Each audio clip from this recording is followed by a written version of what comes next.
전 세계가 발칵 뒤집혔습니다. 미국 민주주의가 한국을 모방한다고 세계 최강국이 작은 나라의 시위 방식을 배우다니.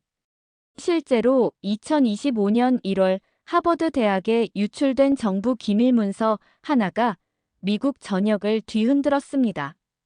50개 주에서 동시다발적으로 시작된 시위에서 미국 시민들은 촛불 대신 휴대폰 불빛을 들었고 대한민국처럼 우리는 할 수 있다라는 플래카드가 타임스퀘어 대형 스크린에 비춰졌습니다. CNN 속보에 따르면 시위 현장의 89%에서 한국 민주화 운동의 상징물이 발견되었고 미국 역사상 처음으로 대자보가 캠퍼스를 뒤덮었습니다. 백악관 수석 전략가는 한국식 시위는 미국에서 절대 통하지 않을 것이라 단언했지만 도대체 어떻게 한 장의 문서가 슈퍼파워 미국의 시위 문화를 완전히 바꿔놓았을까요? 그리고 왜 하필 한국의 민주화 방식이 미국인들의 마음을 사로잡은 걸까요? 사연 바로 시작하겠습니다. 영상 시작 전 구독과 좋아요, 불우이웃을 위해 끝까지 시청 부탁드립니다. 안녕하세요. 저는 에드 케니입니다. 저는 하버드 대학에서 정치학과 동아시아 연구로 박사 학위를 받은 42세의 미국 국회 공무원입니다. 현재 교육부 특별 전담팀에서 일하며 정부와 학계 사이에서 균형을 잡는 역할을 하고 있어요. 하버드 출신으로 국회에서 일하게 된 지도 벌써 5년이 되었네요. 오늘의 안건은 하버드를 지목한 정치적 정책 문서 작성이었습니다. 제 앞에 놓인 태블릿에는 초안이 띄워져 있었어요. 단어 하나하나가 가시처럼 느껴졌죠. 이건 너무 직설적입니다. 표현을 조금 완화해야 할 것 같은데요. 제 목소리가 회의실에 울렸어요. 순간 12개의 눈동자가 저를 향했어요. 특히 TF 팀장 맥너티의 차가운 시선이 등골을 서늘하게 만들었죠. 그의 입가에 스친 미소는 공감이 아닌 경계를 담고 있었습니다. 에드 케니, 우리는 이미 방향성에 합의했죠. 상부에서도 승인한 사안입니다. 맥너티의 목소리는 부드러웠지만 그 속에 담긴 강철 같은 의지가 느껴졌어요. 회의가 끝나갈 무렵 휴대폰에 맥너티의 메시지가 도착했습니다. 화면 속 글자들이 제 심장을 쥐어짰어요. 상부에서 연락 왔습니다. 오늘 안에 최종안 회람하라는 지시네요. 저는 어두컴컴한 사무실로 돌아와 모니터 앞에 앉았습니다. 푸른 빛이 제 얼굴을 비추는 가운데 문서를 한 줄 한 줄 다시 읽어내려가며 깊은 한숨을 내쉬었어요. 이 문서가 공개되면 어떤 파장이 일어날지 상상조차 하기 싫었죠. 손가락이 키보드 위를 맴돌다 결국 문서를 회람용으로 저장했습니다. 다음 날 아침 커피를 마시던 중 휴대폰이 미친 듯이 울렸어요. 화면에 맥너티라는 이름이 번쩍였습니다. 그의 목소리는 평소보다 한 옥타브 높았어요. 케니, 외부 수신자에게 문서가 발송됐다는데 당신이 보낸 건가요? 그 순간 제 심장이 멎는 듯 했습니다. 손이 떨리며 노트북을 열어 어제 저장한 문서를 확인했어요. 수신자 목록에 놓쳤던 이메일 하나가 눈에 들어왔죠. 하버드 대학교 총장실 주소였습니다. 맥너티와 통화 중에 노트북 화면에 뉴스 알림이 떴어요. 전국적인 시위가 시작되었다는 속보였습니다. 마치 운명의 장난처럼 느껴졌죠. 의자에서 일어나 창밖을 바라보니 멀리 도시 광장에 사람들이 모여들고 있었어요. 뉴스 영상을 확대해 보니 대형 스크린에서 광주민주화운동 영상이 상영되고 있었습니다. 시위대는 촛불 대신 휴대폰 불빛을 높이 들고 있었죠. 그들의 얼굴에서는 한국 시민들이 보여줬던 것과 같은 결연함이 느껴졌어요. 저는 하버드 캠퍼스로 향하는 택시 안에서 손에 땀이 배어 나왔습니다. 창밖으로 보스턴의 거리는 평소와 달리 사람들로 붐볐어요. 곳곳에 모인 시민들의 표정에서 결연함이 느껴졌죠. 령가버 총장의 목소리가 통화 중에 무겁게 들려왔습니다. 에드, 대체 어떻게 된 거지? 정부 문서가 우리 이메일로 왔네. 택시에서 내려 눈앞에 펼쳐진 하버드 캠퍼스는 마치 다른 세계 같았어요. 10년 전 이곳에서 한국의 민주화 과정을 연구하던 시절이 주마등처럼 스쳐 지나갔습니다. 그때는 몰랐죠. 제가 연구했던 그 역사가 언젠가 미국의 현실이 될 줄은요. 령가버는 저를 보자마자 비상회의실로 안내했습니다. 그의 얼굴에는 걱정과 의문이 교차하고 있었어요. 이게 단순한 행정 실수인가? 아니면 다른 의도가 있는 건가? 회의실 창을 통해 캠퍼스를 내려다보며 저는 깊은 숨을 내쉬었습니다. 이제 돌아갈 수 없는 강을 건넜다는 느낌이 들었어요. 실수로 문서를 유출했지만 그 내용은 실제 정부의 계획입니다. 제 양심이 더는 묵과할 수 없었어요. 령가버의 눈이 커졌습니다. 그의 표정이 충격에서 점차 이해로 변해가는 것이 보였어요. 회의실의 대형 화면에서는 CNN 뉴스가 나오고 있었죠. 미국 전역 50개주에서 동시다발적으로 시위가 벌어지고 있다는 보도였습니다. 카메라가 뉴욕 타임스 스퀘어를 비추자 제 심장이 빠르게 뛰기 시작했어요. 거대한 디지털 스크린의 대한민국처럼 우리는 할 수 있다라는 문구가 빛나고 있었죠. 그 순간 제 가슴이 뭉클해졌습니다. 10년 전 서울의 광화문 광장에서 느꼈던 그 감동이 다시 살아났어요. 령가버는 법무팀을 불러 정부 측에 정중한 확인 요청을 시작했습니다. 그의 목소리에는 단호함이 깃들어 있었어요. 에드, 당신은 양쪽 세계를 모두 아는 사람입니다. 우리가 어떻게 대응해야 할지 조언해 주겠습니까? 창밖으로 시선을 돌리자 캠퍼스 게시판 앞에 모인 학생들이 보였습니다. 그들은 뭔가를 진지하게 바라보고 있었어요. 가까이 다가가 보니 한국 대학가의 대자보 사진들이 게시판에 붙어 있었죠. 그 순간 제 기억 속에서 서울대와 고려대의 캠퍼스를 뒤덮었던 대자보들이 생생하게 떠올랐습니다. 한 여학생이 저를 알아보고 다가왔어요. 그녀의 눈빛에는 호기심과 결의가 함께 담겨 있었습니다. 케니 선생님, 한국에서는 이런 상황에서 어떻게 대응했나요? 질문 앞에 잠시 생각에 잠겼습니다. 그 순간 10년 전 한국에서 만났던 민주화 운동가 김영숙 선생님의 말씀이 귓가에 울렸어요. 민주주의는 책으로 배우는 것이 아니라 거리에서 몸으로 익히는 것이다. 우리는 침묵하지 않았습니다. 벽이 말하게 했죠. 제 대답에 학생들의 눈빛이 달라졌어요. 그들의 표정에서 결심이 보였고 그것은 마치 촛불처럼 번져가고 있었습니다. 하버드 법학관 세미나실의 불빛이 희미하게 비치는 가운데 저는 교육부 TF 담당자와의 통화를 마쳤습니다. 수화기를 내려놓으며 깊은 한숨이 절로 나왔어요. 법무팀의 요청으로 제가 직접 나서 연락했지만 돌아온 것은 또 다시 회피와 침묵뿐이었죠. 어떻게 됐나요? 테이블 건너편에서 령가버가 물었습니다. 그의 얼굴에는 기대와 불안이 교차하고 있었어요. 답변은 계속 지연되거나 다른 부서로 전가되고 있습니다. 제가 내부 사정을 아는데도 이렇게 철벽이라니 분명 뭔가 숨기는 게 있는 거예요. 세미나실 한쪽에 설치된 대형 TV에서 CNN 뉴스가 흘러나왔습니다. 유출된 문서가 주요 언론의 헤드라인을 장식하고 있었어요. 앵커의 목소리가 조용한 공간을 채웠죠. 하버드를 지목한 정부 문서의 진위 여부를 둘러싸고 논란이 일고 있습니다. 저희가 뉴스를 지켜보는 동안 제 휴대폰이 진동했습니다. 화면에 백악관 수석 전략가 클락슨이라는 이름이 떴어요.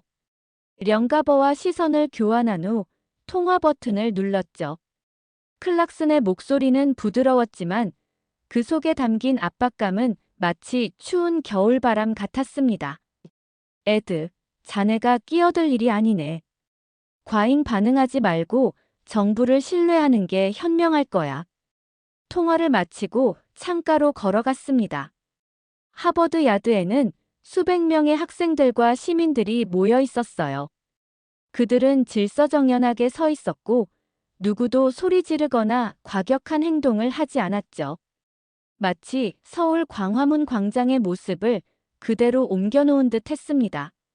저 멀리 CNN 카메라가 한 중년 여성을 인터뷰하는 모습이 보였어요. 그녀의 목소리가 희미하게 들려왔습니다. 계엄령도 막은 한국 시민들이 있어요. 우리는 아직 침묵 중이죠. 그 말에 가슴이 뭉클해졌습니다. 한국에서 연구하던 시절 만났던 수많은 시민들의 얼굴이 떠올랐어요. 그들이 들려주었던 이야기, 그들의 눈빛에 담긴 결연함이 지금 이곳 하버드 야드에서 되살아나고 있었죠.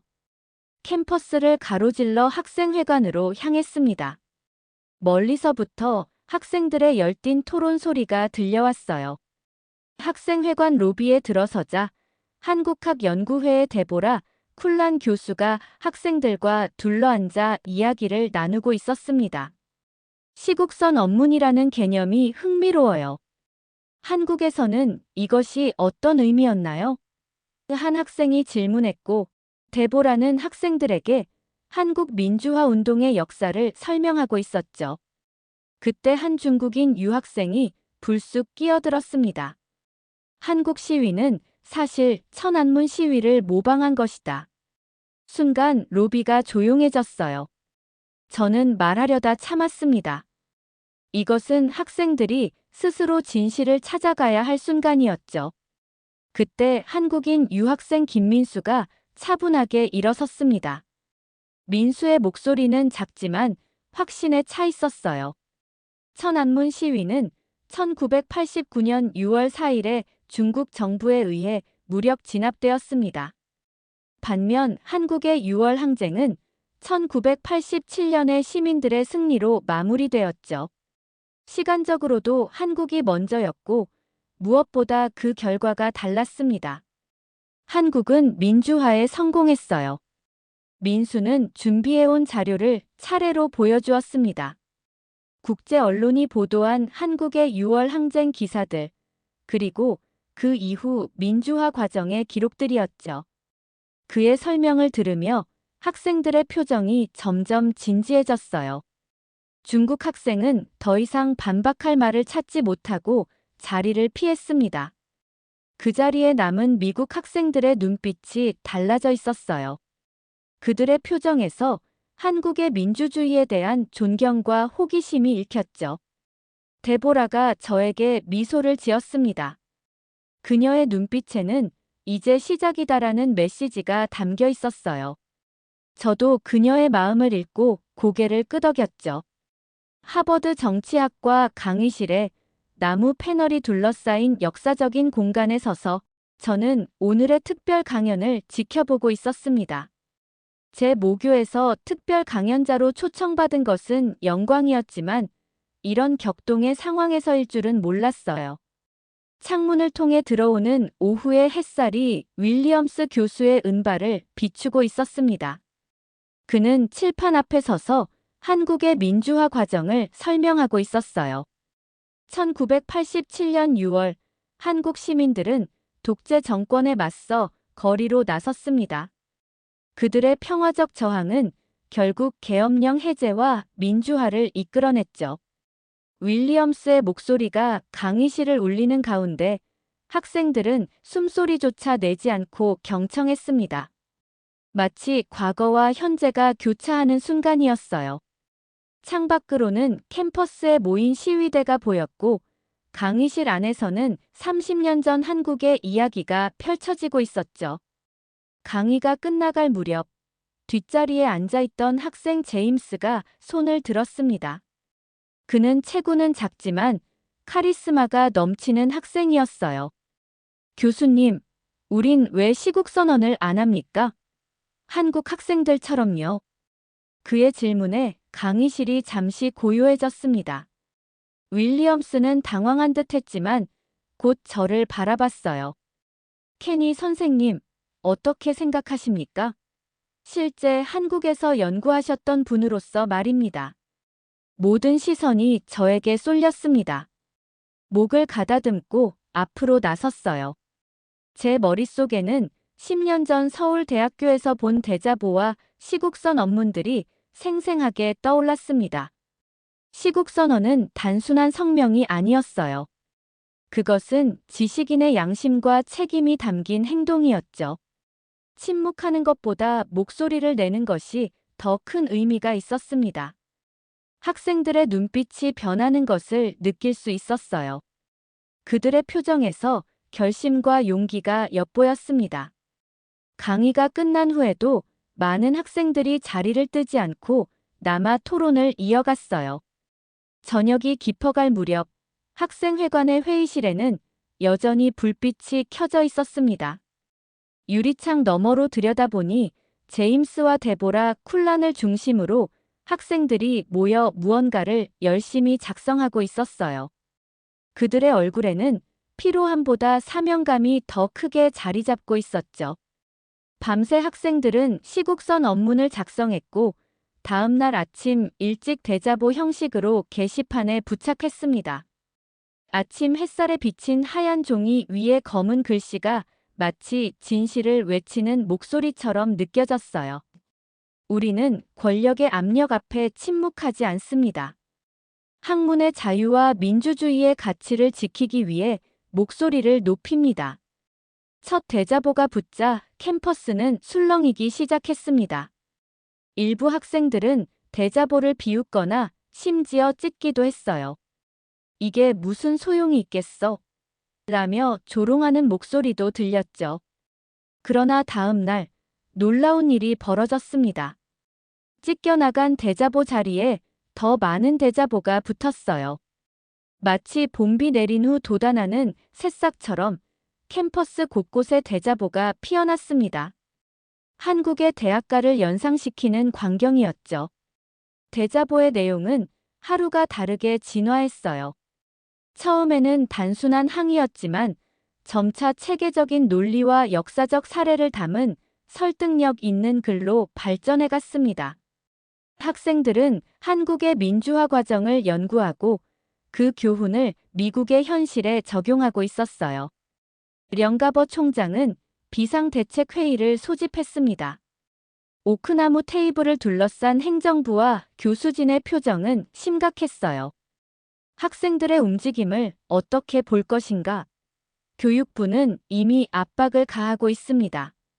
회의실의 무거운 공기 속에서 저는 한국에서의 경험을 떠올렸습니다. 진정한 변화는 항상 아래에서부터 시작된다는 사실을요. 이것은 단순한 반항이 아닙니다. 민주적 참여의 표현이죠. 우리는 이를 존중해야 해요. 역사는 우리가 이 순간 어떤 선택을 했는지 기억할 것입니다. 긴 토론 끝에 령가버는 결단을 내렸습니다. 그의 눈빛에는 걱정과 함께 확신이 담겨 있었어요. 우리는 더 이상 협상하지 않을 것입니다. 행동으로 보여줄 때가 왔습니다. 그날 오후 하버드는 교육부와의 협상 중단을 선언했습니다. 동시에 공식 성명 준비에 들어갔어요. 이 소식이 전해지자 캠퍼스 전체가 긴장감으로 가득 찼습니다. 석양이 물들기 시작한 캠퍼스를 천천히 걸으며 저는 역사의 순간을 목격하고 있다는 느낌을 받았어요. 한국에서 연구하던 그날들이 이제 제 조국에서 살아 숨쉬고 있었습니다. 령가버가 제 사무실을 찾아왔을 때 창밖으로는 이미 별이 빛나기 시작했어요. 그의 목소리에는 불안이 묻어 있었습니다. 정말 이게 옳은 결정일까요? 저는 책상 위에 놓인 한국 민주화 운동가들의 사진을 바라보며 확신을 담아 대답했습니다. 역사는 침묵하는 자들을 기억하지 않아요. 행동하는 자들을 기억합니다. 하버드 본관 앞 석조 계단에 서서 저는 모여든 학생들과 언론인들의 바다를 바라봤습니다. 가을의 선선한 바람이 불어오는 가운데 캠퍼스는 역사적인 순간을 맞이하고 있었어요. 령가버 총장이 마이크 앞에 섰습니다. 그의 손에는 제가 데보라와 함께 밤새 작성한 성명서가 들려 있었어요. 햇빛에 반사된 종이가 마치 빛나는 횃불처럼 보였습니다. 시민으로서 우리는 침묵하지 않습니다. 령가버의 첫마디의 순간 정적이 흘렀고 이어서 우레와 같은 환호성이 캠퍼스를 뒤덮었습니다. 그의 목소리는 점점 강해졌어요. 하버드 대학은 진리와 자유의 전당으로서 어떠한 정치적 압력에도 굴하지 않을 것입니다. 우리는 학문의 독립성과 민주주의의 가치를 수호하기 위해 목소리를 높입니다. 성명 발표가 끝나자마자 저는 스마트폰이 미친 듯이 진동하는 것을 느꼈습니다. 화면을 보니 소셜미디어는 이미 폭발적인 반응으로 들끓고 있었어요. 대자보의 부활, 지식인의 촛불 해시태그가 트위터와 인스타그램을 뜨겁게 달구고 있었죠. 국회 동료들로부터 연락이 쏟아졌습니다. 일부는 지지를, 일부는 강한 우려를 표했어요. 특히 맥너티로부터 온 메시지는 마치 얼음장 같았죠. 에드, 자네는 선을 넘었네. 결과를 각오하게. 저는 그의 위협에 굴하지 않기로 했습니다. 이것은 제 양심의 선택이었고 후회는 없었어요. 캠퍼스를 벗어나 보스턴 시내로 향하는 길, 거리의 풍경이 평소와는 달랐습니다. 시민들이 모여 조용한 시위를 벌이고 있었어요. 놀라운 것은 그 시위의 양상이었죠. 폭력이나 소란은 전혀 없었고 가족 단위의 참여가 두드러졌습니다. 보스턴 커먼 공원에서는 부모들이 아이들의 손을 잡고 서 있었고 노인들도 의자에 앉아 함께하고 있었어요. 그들 모두 촛불 대신 휴대폰 불빛을 켜고 있었죠. 마치 서울의 광화문 광장을 옮겨놓은 듯한 광경이었습니다. 한 어머니가 어린 딸에게 설명하는 소리가 들렸어요. 우리는 지금 역사의 한 부분이 되고 있어. 기억하렴, 민주주의는 함께 지켜나가는 거란다. 그 말에 가슴이 뭉클해졌습니다. 이것이 진정한 시민 교육이구나 싶었어요. 민주주의의 가치를 책으로만 배우는 것이 아니라 직접 참여함으로써 체득하는 교육이었죠. 하버드로 돌아오는 길에 학생회관 앞을 지나쳤습니다.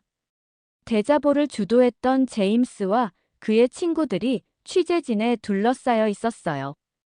그들은 더 이상 단순한 학생이 아니라 학생 지도자로 부각되고 있었습니다. 그들의 눈빛에서 책임감과 사명감이 느껴졌어요. 저녁 뉴스에서는 전국적인 시위 상황과 함께 참여한 시민들의 인터뷰가 방영되고 있었습니다. 한 중년 남성의 인터뷰가 특히 인상적이었어요. 이건 이전과 다릅니다. 우리는 이제 알고 있어요. 어떻게 하면 우리의 목소리를 효과적으로 전달할 수 있는지를. 한국 시민들이 보여준 평화적 저항의 힘을요. 그의 말에 깊이 공감했습니다. 저도 한국에서 그 힘을 직접 목격했으니까요. 평화적이지만 결코 약하지 않은, 지속적이지만 결코 지루하지 않은 그런 저항의 힘을요. 령가버가 저를 불러 사무실로 들어갔을 때 그의 얼굴에는 놀라움이 가득했습니다. 반응이 놀랍군요. 우리의 성명이 이토록 큰 반향을 일으킬 줄은 몰랐습니다. 창밖으로 캠퍼스를 내려다보며 저는 미소를 지었습니다. 이것이 민주주의의 힘입니다. 한번 깨어난 시민의식은 쉽게 꺾이지 않아요.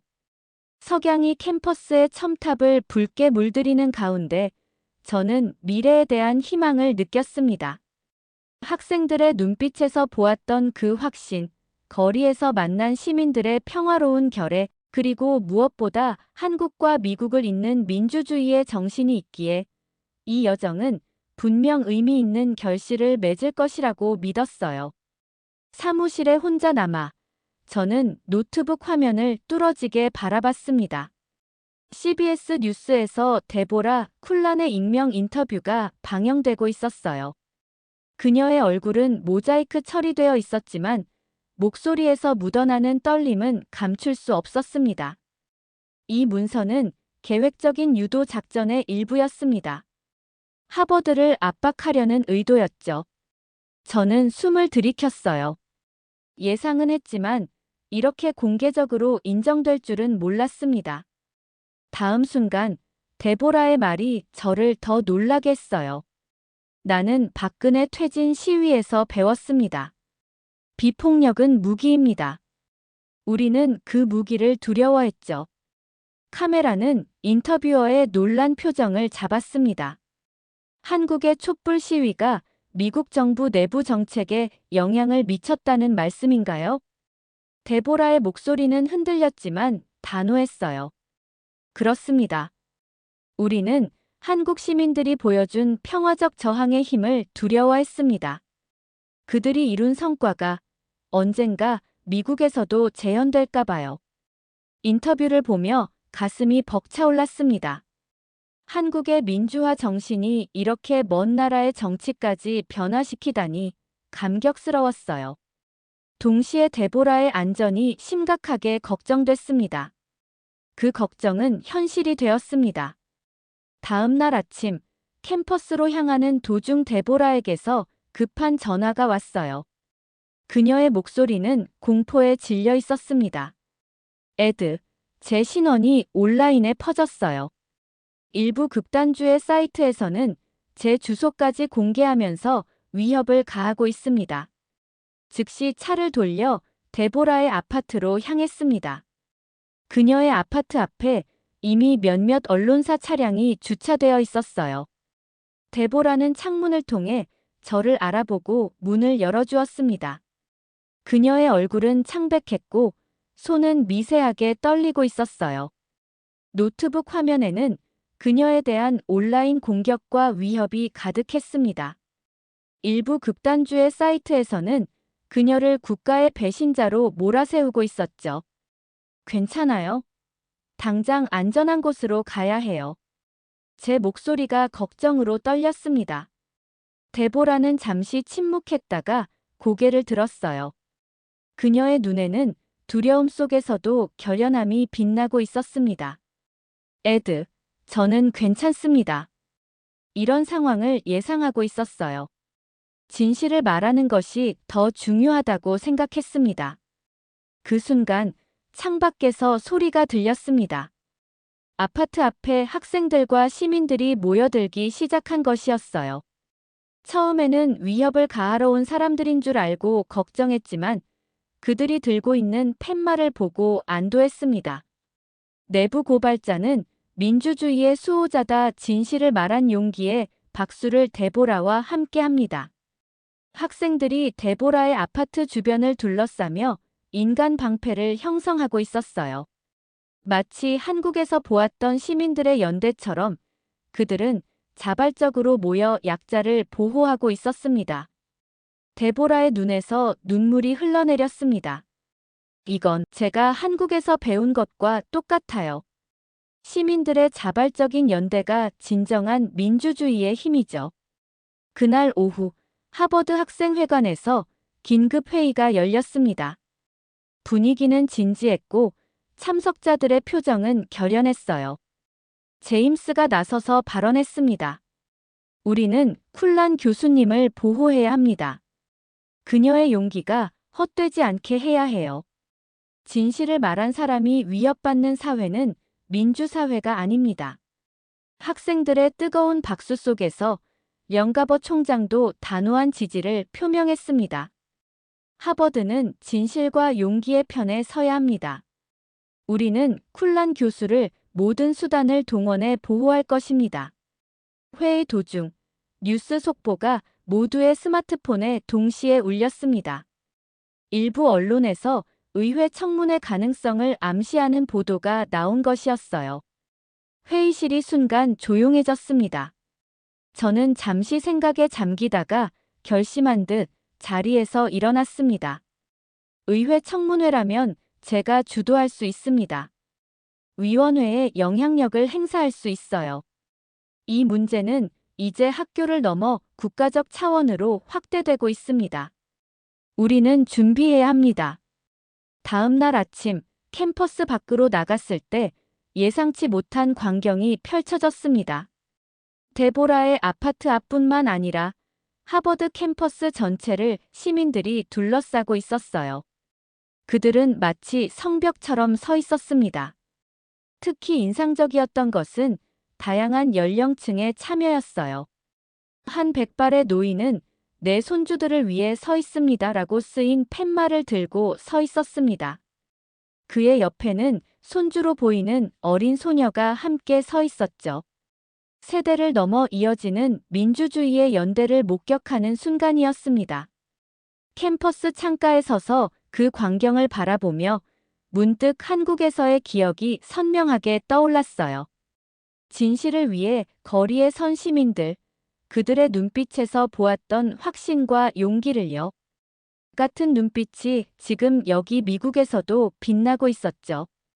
그것은 마치 세계를 넘나드는 민주주의의 정신, 국경을 초월한 인간의 존엄성에 대한 공통된 갈망을 보는 것 같았습니다. 한국에서 시작된 작은 불씨가 이제는 전 세계를 밝히는 횃불이 되어가고 있었어요. 의회 사무실에서 아침 커피를 마시며 저는 워싱턴 포스트 기사를 유심히 읽고 있었습니다. 헤드라인은 충격적이었어요. 백악관 내부 분열 하버드 사태를 둘러싼 참모진 갈등 심화.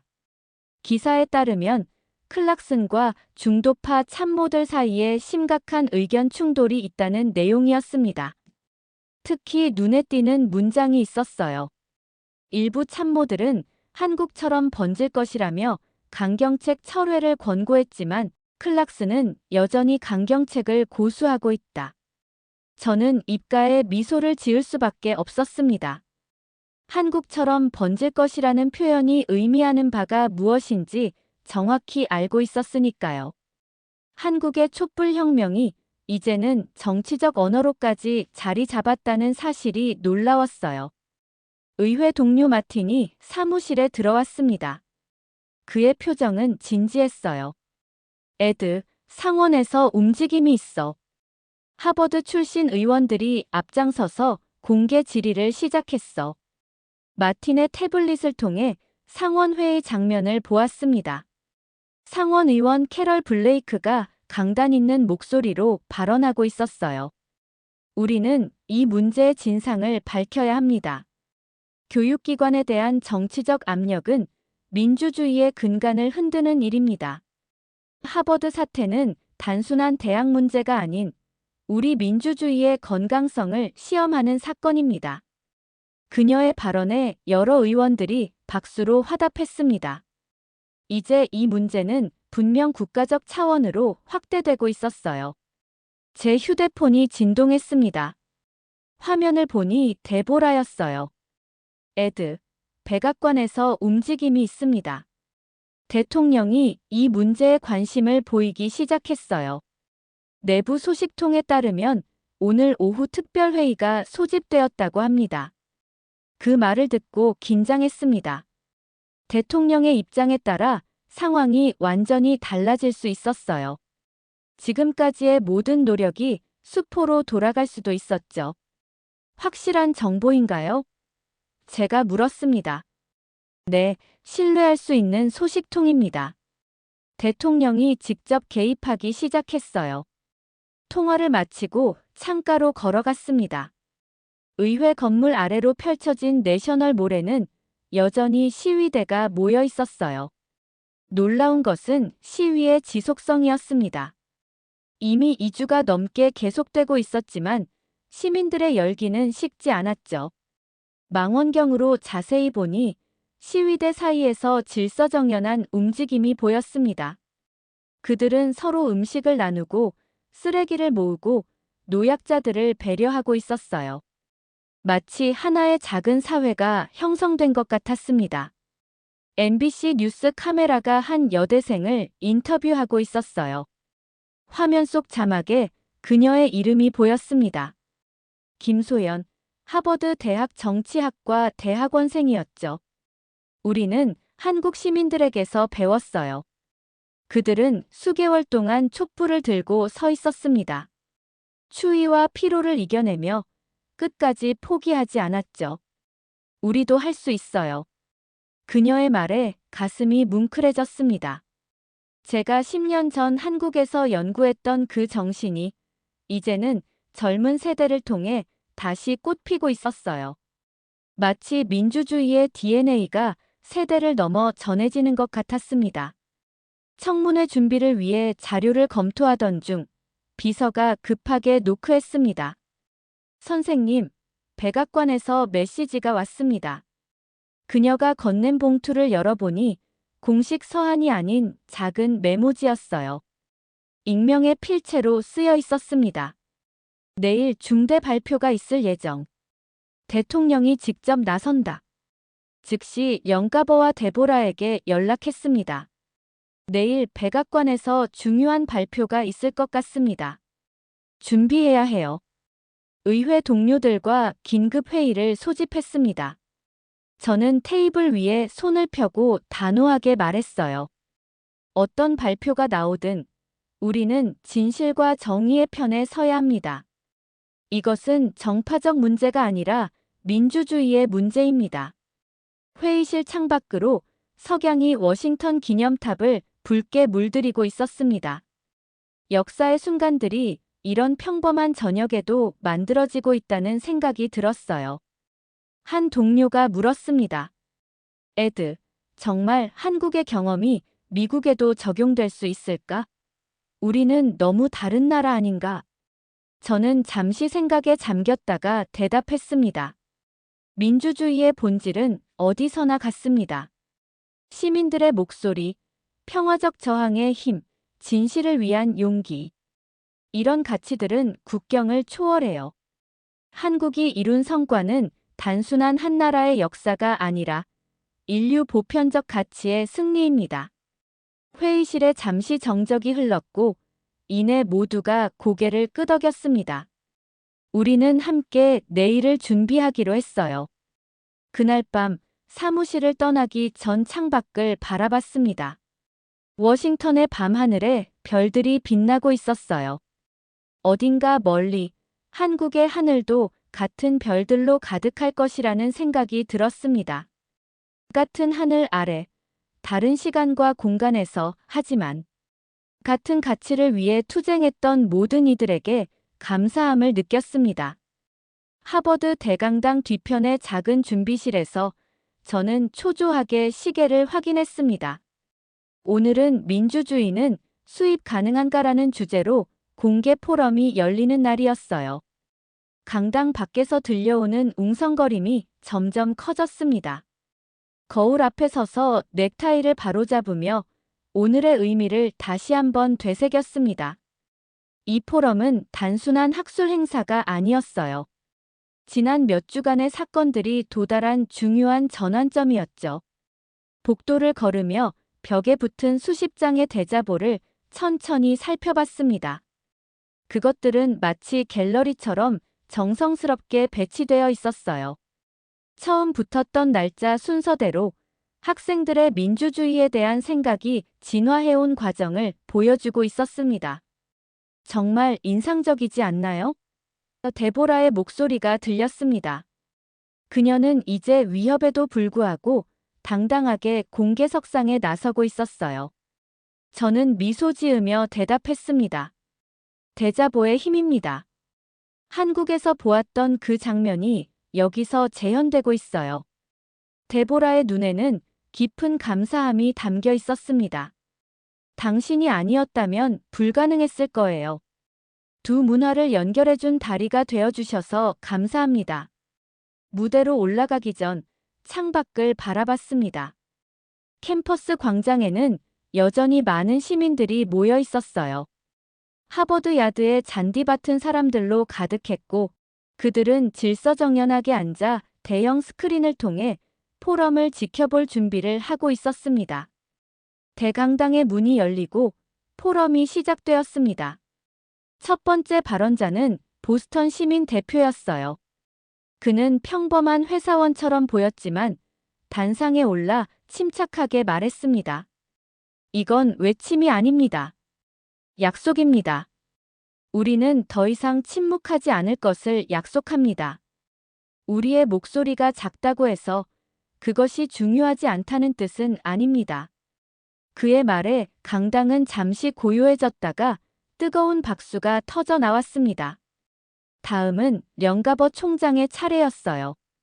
그는 무대 중앙에 서서 깊은 숨을 내쉬었죠. 한국은 시위를 수출했고 우리는 그 정신을 입었습니다. 이것은 문화적 교류의 가장 아름다운 형태입니다.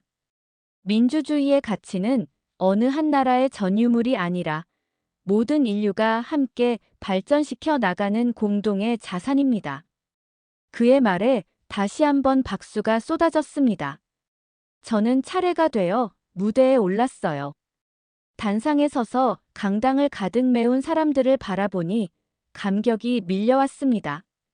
10년 전, 저는 한국에서 민주화 과정을 연구했습니다. 그때 배운 것은 민주주의는 교과서에 있는 것이 아니라 시민들의 마음속에 있다는 것이었어요. 광주에서 만난 한 노인은 저에게 이렇게 말씀하셨습니다. 민주주의는 수입품이 아니라 함께 가꾸는 정원과 같다고요. 오늘 이 자리에서 그 정신을 다시 목격하고 있습니다. 포럼은 질의응답 시간으로 이어졌습니다. 한 학생이 손을 들고 질문했어요. 이번 사태가 미국 민주주의에 어떤 변화를 가져올까요? 령가버는 잠시 생각하다 대답했습니다. 민주주의는 늘 진화합니다. 우리는 지금 다른 문화로부터 배우는 겸손함을 익히고 있습니다. 이것이 바로 성장이죠.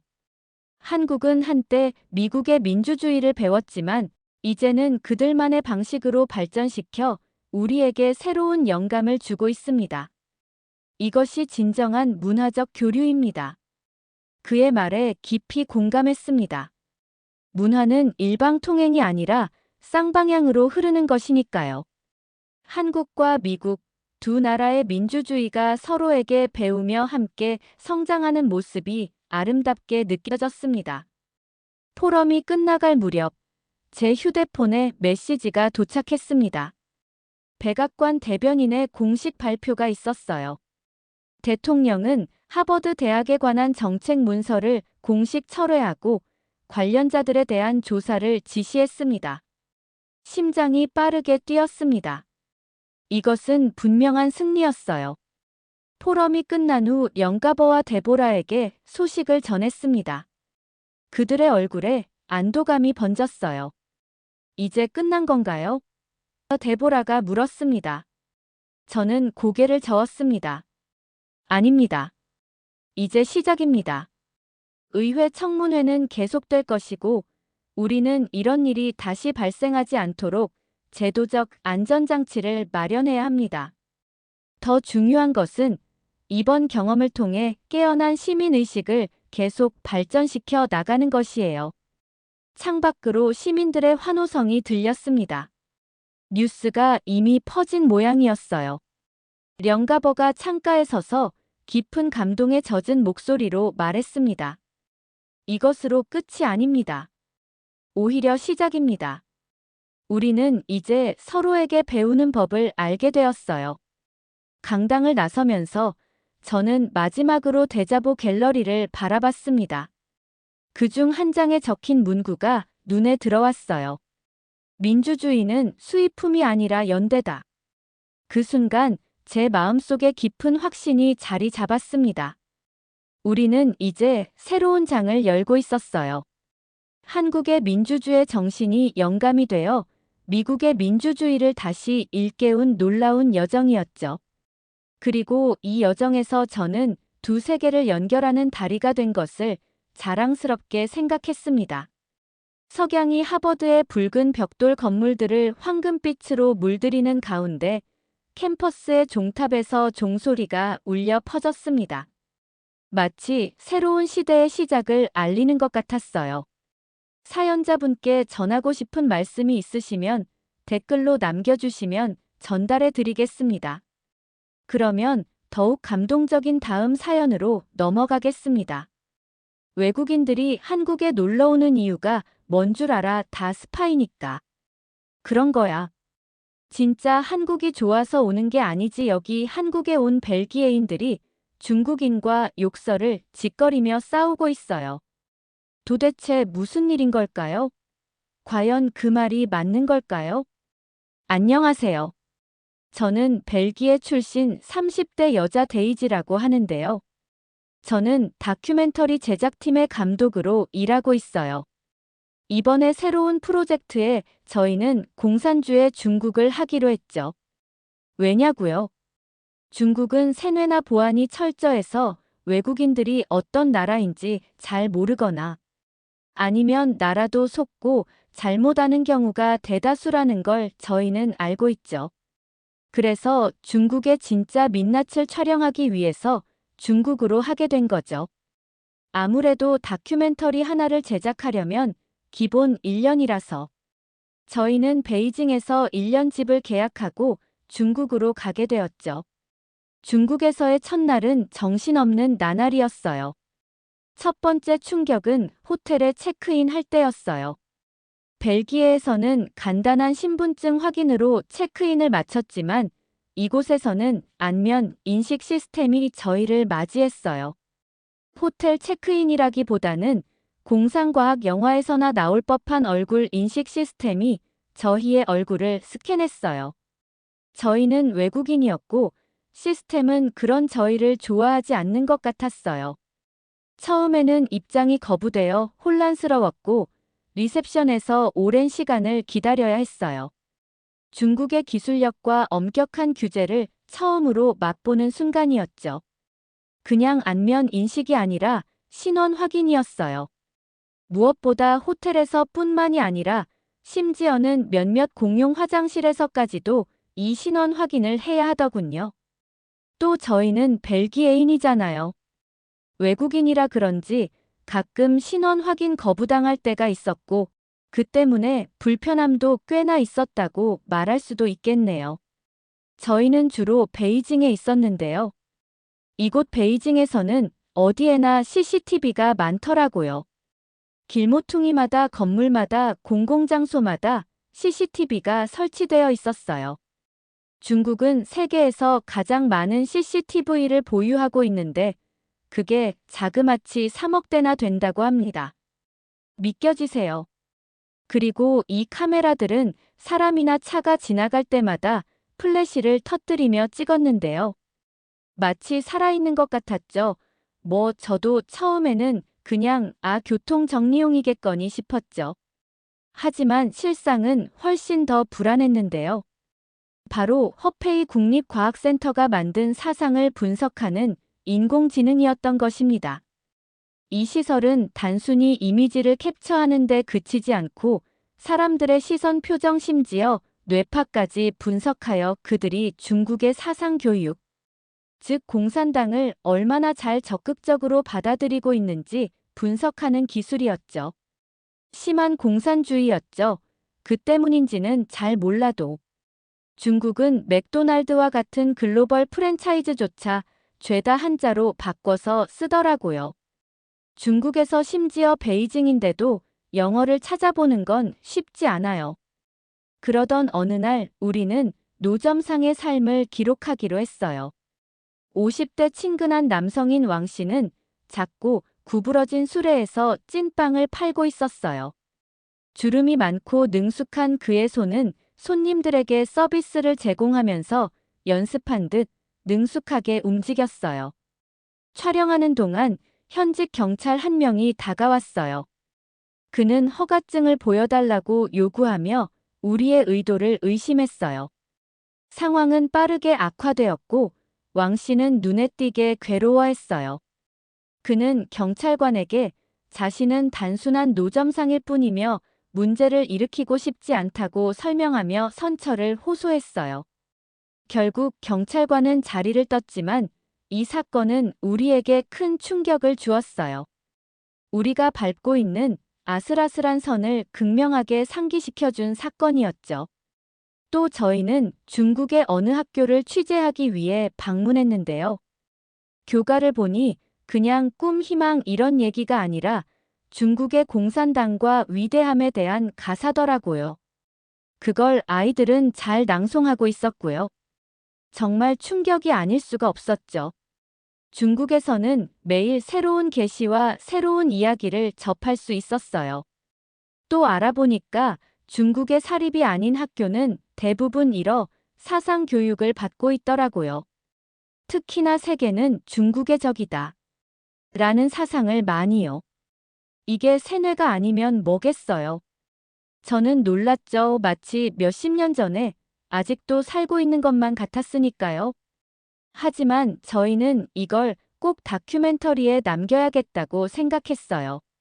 중국 정부가 보여주는 중국은 화려함의 극치를 달리는데 실상 내부는 맘대로 출입국도 못하는 모순된 나라더군요.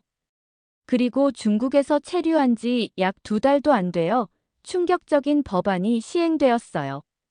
바로 중국 정부는 막 첫 번째 방간처법을 제정했고 중국 내 분위기는 확연히 달라졌지요. 이 법은 단순한 벌금형 같은 종이 조각이 아니라 스파이를 잡기 위해 그물을 넓게 쳐서 징역형에 처할 정도로 엄중한 처벌을 내리는 법이었어요. 이 법은 외국인 특히 미국, 벨기에, 일본, 한국 등 중국과 장밋빛 관계를 맺지 않은 국가 출신의 외국인에 초점을 맞춰 만들어졌죠. 이러한 상황은 우리에게 단순한 뉴스 헤드라인을 넘어올 감히를 조이는 것과 같았어요. 반간첩법은 티베트나 중국 정치와 같은 민감한 주제를 검색하는 것과 같은 무해한 활동조차도 중국 정부가 하나하나 세세하게 감시하기 때문에 구속될 수가 있었고 그 때문에 중국의 문화와 사회를 탐구하고자 했던 다큐멘터리 프로젝트는 한순간에 갑자기 위험해질 수밖에 없었죠. 당연합니다. 중국이 보여주고 싶지 않은 곳까지 촬영하는데요. 인터넷을 클릭할 때마다 길거리에서 인터뷰를 할 때마다 위험한 기운이 감돌았어요. 현지인들로부터 들은 이야기는 점점 더 어두운 톤으로 변해갔어요.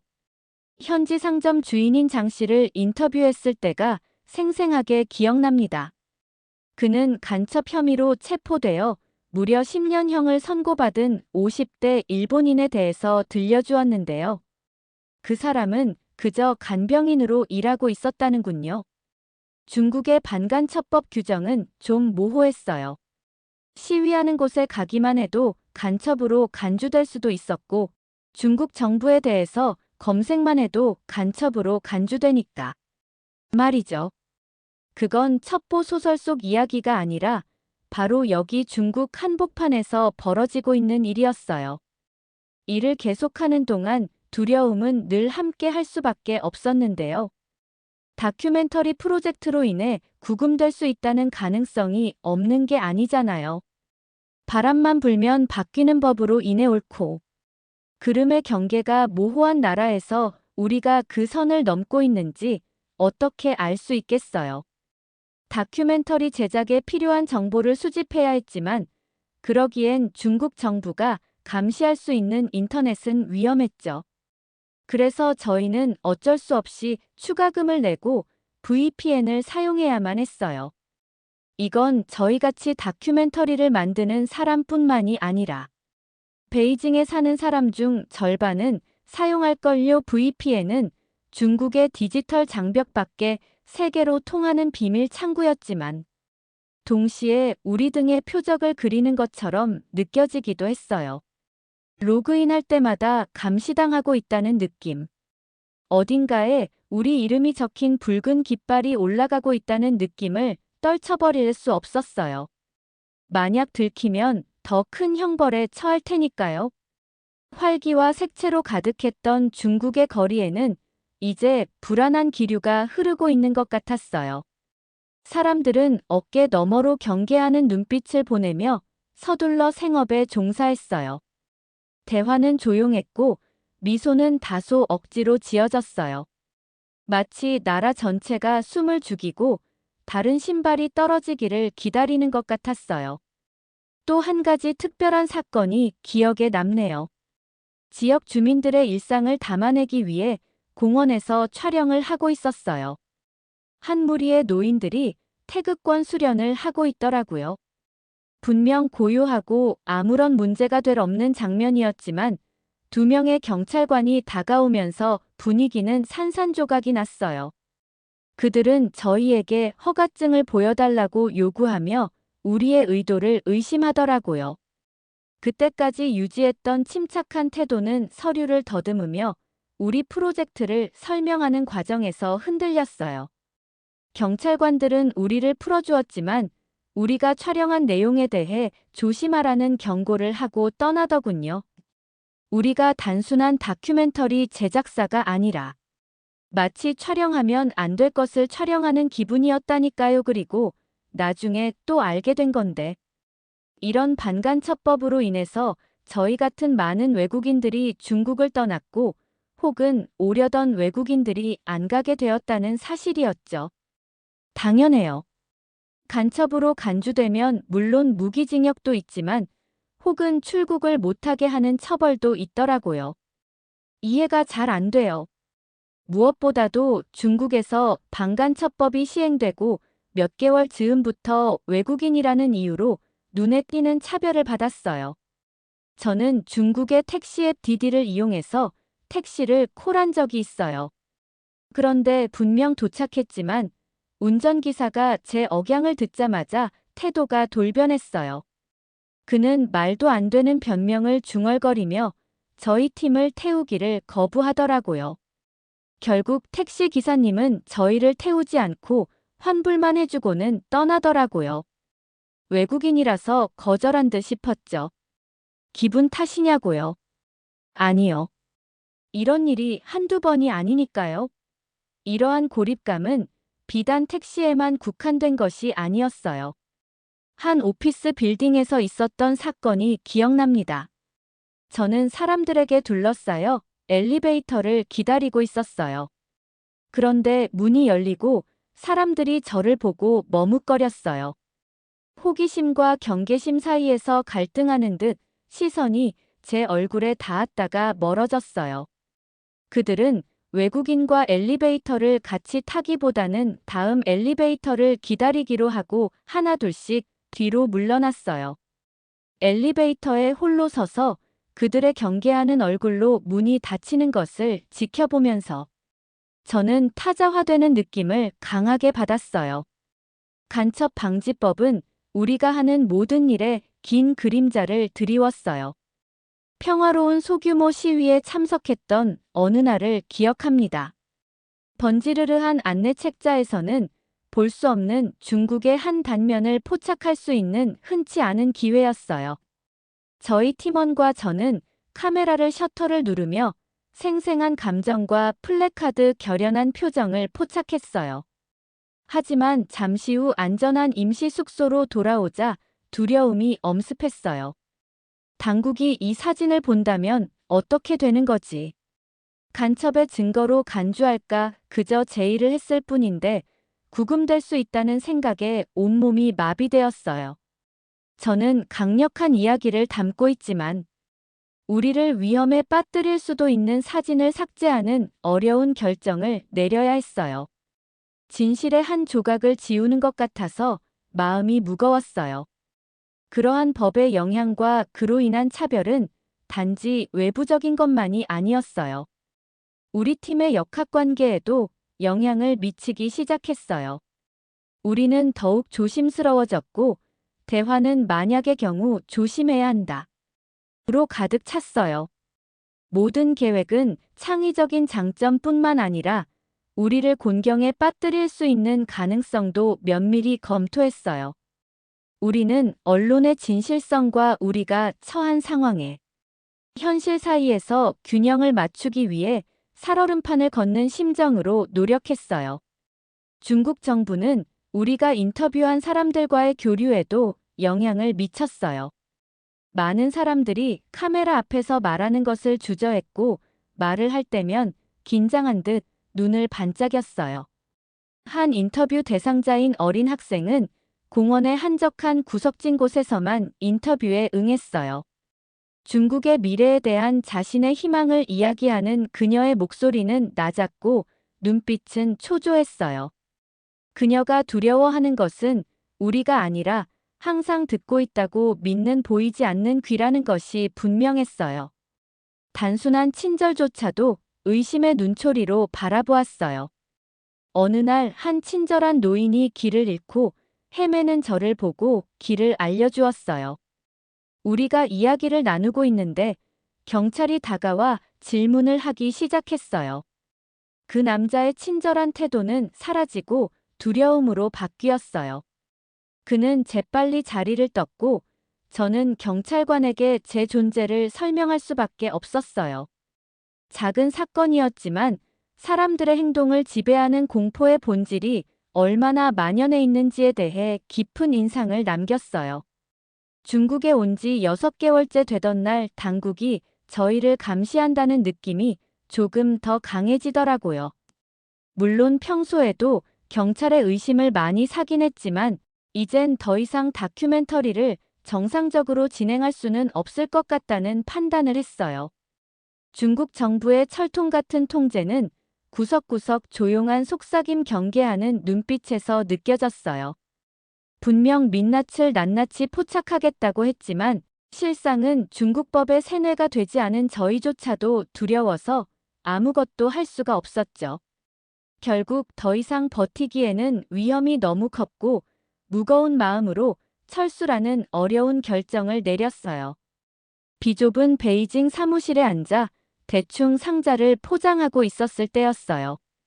그래도 반 정도의 분량이 완성되었는데 이대로 버리기에는 손해가 너무 막심했고 이런 적은 단 한 번도 없었어요. 그래서 아무래도 중국을 철수하고 다른 나라로 대체를 해야겠다라고 생각했죠. 저희는 고민하다가 올리버라는 제 팀원 중 한 명이 대한민국을 가보자는 겁니다.